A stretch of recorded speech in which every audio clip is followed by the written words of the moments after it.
In a distant land called Uz, there lived a man named Job. Not just any man. Job was blameless, upright, a man who feared God and shunned evil. He had everything: thousands of animals, many servants, 10 children he loved more than life itself, and above all, he had peace with God. But there was a conversation, one Job never heard. In the unseen realm, Satan approached God, and he threw down a challenge. Does Job fear you for nothing? Take away everything he has, and he will curse you to your face. And so the trial began. In a single heart-shattering day, Job lost everything. His oxen stolen, his sheep burned, his servants slaughtered. Then came the cruelest blow. A mighty wind struck the house where his sons and daughters were feasting. The roof collapsed, and all 10 children gone, just like that. And what did Job do? He fell to the ground and worshipped. Yes, worshipped. He said, "The Lord gave, and the Lord has taken away. Blessed be the name of the Lord." But here's what no one talks about. The hidden pain of Job was not just the loss. It was the silence, the unanswered questions, the friends who turned into accusers, the wife who said, "Curse God and die." Job was not just grieving. He was isolated, misunderstood, crying out to God and hearing nothing in return.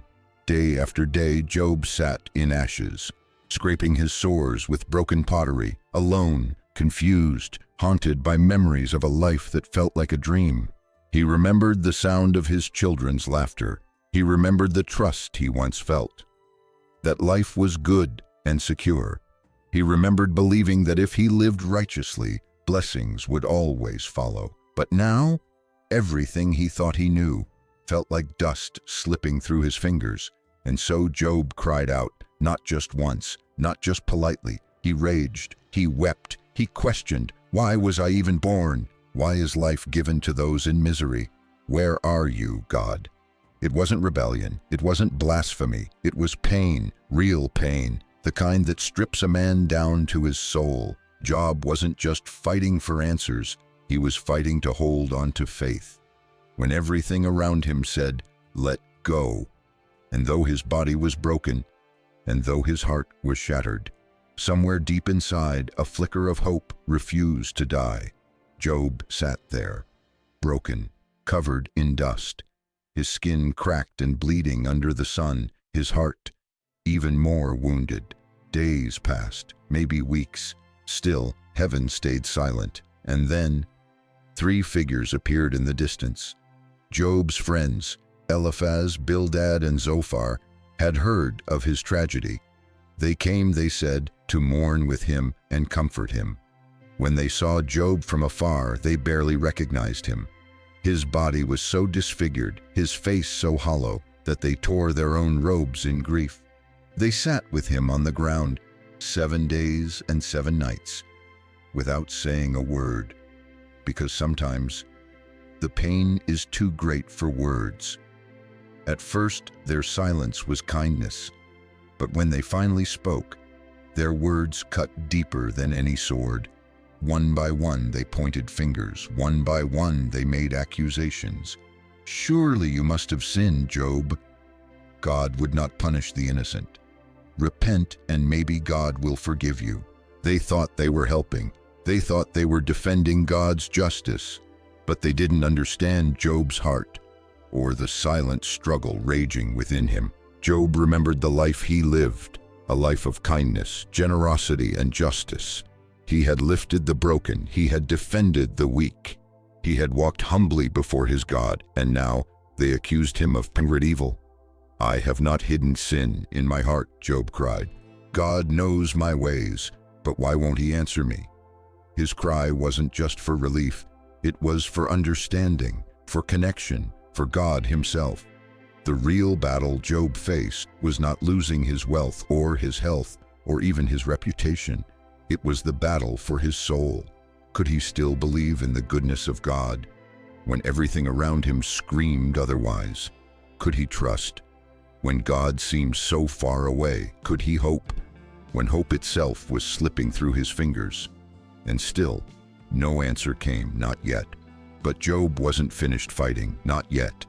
He was about to take his pain and aim it straight toward heaven. Because when all is stripped away, only two things remain: pain and a prayer. In the ashes, Job lifted his voice again, not with polite prayers, not with rehearsed words, but with raw honesty. "I would lay my case before him," Job declared, "and fill my mouth with arguments." He longed for a courtroom. He longed to stand before God himself and ask, "Why? What have I done? Show me my wrong." But the sky stayed silent. The wind blew, the dust swirled, and still, no answer. Most people talk about Job's patience, but few talk about his boldness. Job didn't hide his pain behind religious words. He didn't pretend everything was fine. He wrestled, he questioned, he cried out with everything inside him, because deep down, Job believed something precious, that God was still listening, even if he was silent. He remembered the God he had served, the God who cared for the broken, the God who brought justice to the oppressed. Job knew deep down that God was not cruel, that God's silence must have a reason. But oh, how hard it was to trust in the dark. His friends grew impatient. They didn't like Job's questions. They didn't like his cries. To them, faith meant silence. To them, faith meant pretending. But to Job, faith meant honesty. Faith meant daring to bring his real heart before God. Even his anger, even his sorrow. "Even now," Job whispered, "my witness is in heaven. My advocate is on high." Somewhere deep inside, even through the pain, Job clung to a hidden hope, that he was not forgotten, that someone would plead his case, that justice would one day come. But the waiting continued, and the silence deepened, and the questions grew louder in his heart. How long would this last? Was there any purpose to this suffering? Would light ever break through the darkness? Job didn't know, not yet. But one thing was certain: he was not going to give up his search for answers. Not now, not ever. The days dragged on. The nights were longer still. Job's body grew weaker. His friends grew harsher. What began as comfort had turned into judgment. "You must have sinned," they insisted. "You're getting what you deserve." Each word, another wound. Each look, another stone thrown. But Job refused to accept their easy answers. He knew there was more to the story, more to his suffering than punishment.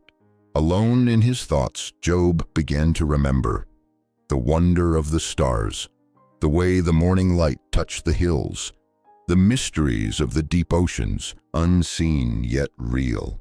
Creation itself whispered of a God greater than human logic. If God could carve valleys with his hands, if God could tell the sea where to stop, if God could breathe life into dust, then maybe, just maybe, there were things Job couldn't see yet. Pain had clouded his vision, loss had shattered his certainty, but somewhere inside, faith was still flickering, not loud, not triumphant, but steady, quiet, alive. Job stopped arguing with his friends. He stopped trying to defend himself, because he realized they couldn't understand. They weren't the ones he needed to hear from. Only one voice could heal this wound. Only one answer could quiet his restless heart: God's answer. And so, Job waited. He waited through the confusion, through the ache, through the loneliness, not with perfect strength, not without doubts, but with a heart that refused to let go, even in the silence. And though Job didn't know it yet, the silence was about to break. Then one day, the winds began to change. A storm rolled across the horizon. Dark clouds gathered over the barren land. Thunder rumbled in the distance, low, deep, powerful. Job looked up. The silence was breaking, but not the way he expected. God did not send an angel. He did not send a gentle whisper. He came in the whirlwind, a mighty storm, a roaring presence. The ground trembled, the sky cracked with light. The air itself seemed to bow before the Almighty. And from the heart of the storm came a voice. "Who is this," God said, "that darkens counsel by words without knowledge? Brace yourself like a man. I will question you, and you shall answer me." Job had longed for answers. Job had begged for explanations, but now, standing before the voice of the Creator, he realized he wasn't ready, not for this. God began to speak, not of Job's pain, not of Job's innocence, but of mysteries far beyond human understanding. Where were you when I laid the foundations of the earth? Have you commanded the morning to appear? Can you bind the chains of the Pleiades? Question after question, a flood of wonders that Job had never considered. God wasn't giving Job explanations. He was revealing himself. In that moment, Job saw his suffering was real, his pain was deep, but God was bigger than both. God was not cruel. God was not absent. God was vast, majestic, far beyond anything Job's mind could grasp. And somehow, this realization didn't crush Job. It comforted him, because if God could hold the stars in place, surely he could hold Job's broken heart too. Job had asked for answers. Instead, he met the Almighty. The storm raged. The ground shook beneath Job's feet. The voice of God rolled like thunder across the sky. And Job, he had no more arguments, no more defenses, no more demands. Only awe, only humility, only silence. In the presence of the Almighty, Job finally spoke.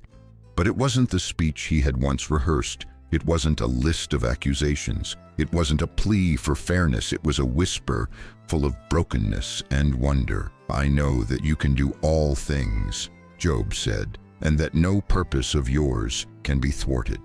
I spoke of things I did not understand, things too wonderful for me to know. Job realized something that few ever do, that sometimes understanding isn't the answer we need. Sometimes it's enough to know that God is God, and that He is near, even in the dark. But even now, as Job confessed his awe, he was still sitting in ashes. He was still covered in sores. His life was still shattered. Nothing on the outside had changed yet, but something inside him had. His heart had shifted from demanding answers to trusting the one who holds all answers, from wrestling against God to resting in God. It was the beginning of something new, and while Job bowed low in surrender, God was not finished. Not yet. There were still wounds to heal. There were still wrongs to set right. There was still restoration to come, but it would not come in the way anyone expected, not through Job's strength, not through human wisdom, but through grace, a grace deeper than the pain, a grace hidden in the storm, a grace that was about to break through the clouds and shine. As the storm clouds parted and the voice of God grew quiet, Job remained in the dust, silent, small, but strangely at peace. The battle inside him, the war of questions and doubts, had been stilled, not because he got every answer, but because he had encountered the answer himself. But God was not finished speaking. He turned his attention not to Job, but to the friends who had surrounded Job with accusations.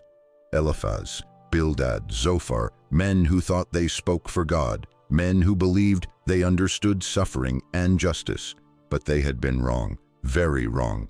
I am angry with you, God declared, because you have not spoken the truth about me, as my servant Job has. Imagine it, the very men who sat in judgment over Job now stood trembling under the judgment of God.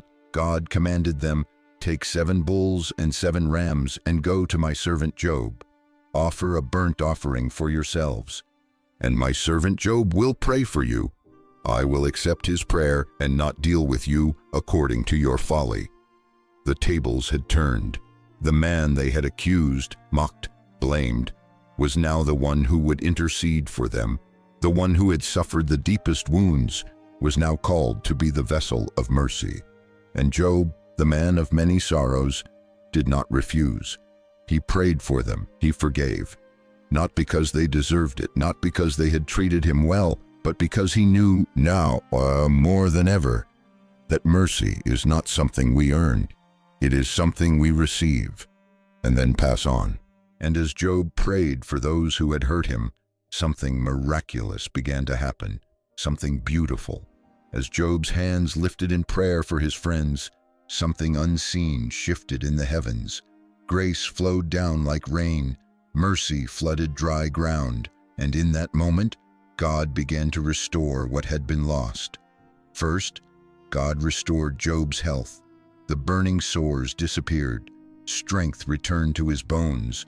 The pain that had racked his body for months melted away. Job could stand again. He could lift his head again. He could breathe without wincing. It was the beginning of something new, but God wasn't finished. Next came the blessings, not just a return of what was lost, but double. Twice as many sheep, twice as many camels, twice as many oxen and donkeys. Servants returned, wealth poured in. The land blossomed under Job's care. What had once been ashes, was now overflowing with life.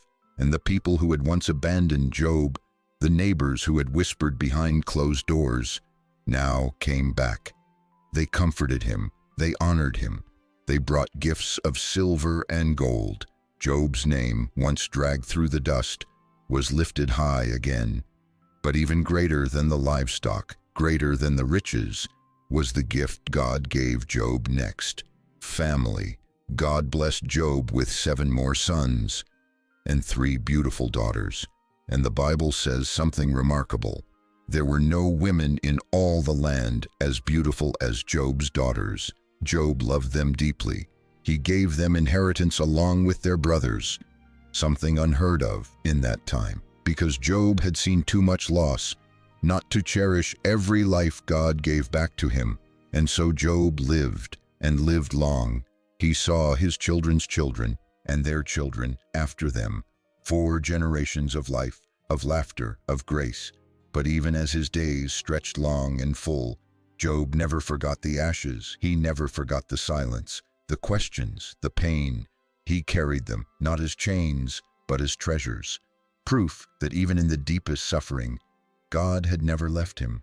Not for a moment, but even this, even the restoration, was not the end of Job's story, because Job's real reward was still yet to come.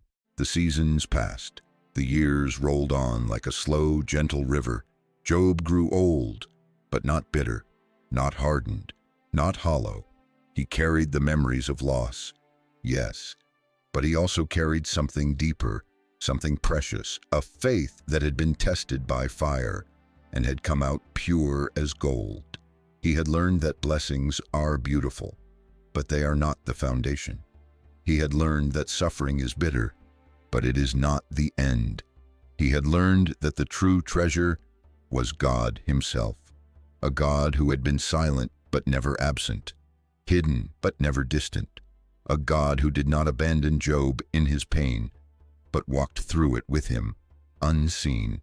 As Job watched the stars glitter across the heavens, he smiled, not because he understood everything, not because all the scars had disappeared, but because he trusted the one who held the stars in his hands and his heart in his care. Job taught the next generation, not just about prosperity, not just about hard work, but about faith. Real faith. Faith that clings even when the winds howl. Faith that kneels even when there are no answers. Faith that says, though he slay me, yet will I trust him. And so Job's legacy lived on, not just through his wealth, not just through his family, but through his story, a story of pain and perseverance, of sorrow and stubborn hope, of questions, and a God big enough to hold them all. And even as Job's eyes grew dim, even as his body grew tired, he knew his journey was not over, because the God who had been faithful in this life would be even more faithful in the next. A greater reward was waiting, a greater joy was coming, and Job was ready. As the days grew quieter and the nights stretched longer, Job's heart grew more certain. Life on earth, beautiful as it was only the beginning. There was another home, a greater promise, a place untouched by sorrow, untouched by storms, a place where every tear would be wiped away. Job had once cried out in anguish, "If someone dies, will they live again?" Now, as he neared the end of his journey, his heart whispered a new answer. Yes, yes, they will. not because of human strength, not because of earthly wisdom, but because of the one who breathes life into dust and speaks stars into existence. Job had glimpsed the goodness of God in this life, but he knew the best was yet to come. A day was coming when suffering would vanish, when broken bodies would rise new, when faith would become sight, when every why would be answered, not with explanations, but with the overwhelming presence of God himself. And so, Job waited, not with fear, not with regret, but with a deep, quiet hope. The kind of hope that storms cannot drown, the kind of hope that pain cannot erase, because Job knew that the same God who had walked with him through suffering was preparing a place for him beyond suffering, a place where all hidden pain would finally be healed. And Job's story was not ending. It was only just beginning. The seasons of Job's life came to a gentle close. He lived a full life, rich not only in blessings but in something far greater, wisdom. Job had walked through fire and come out refined.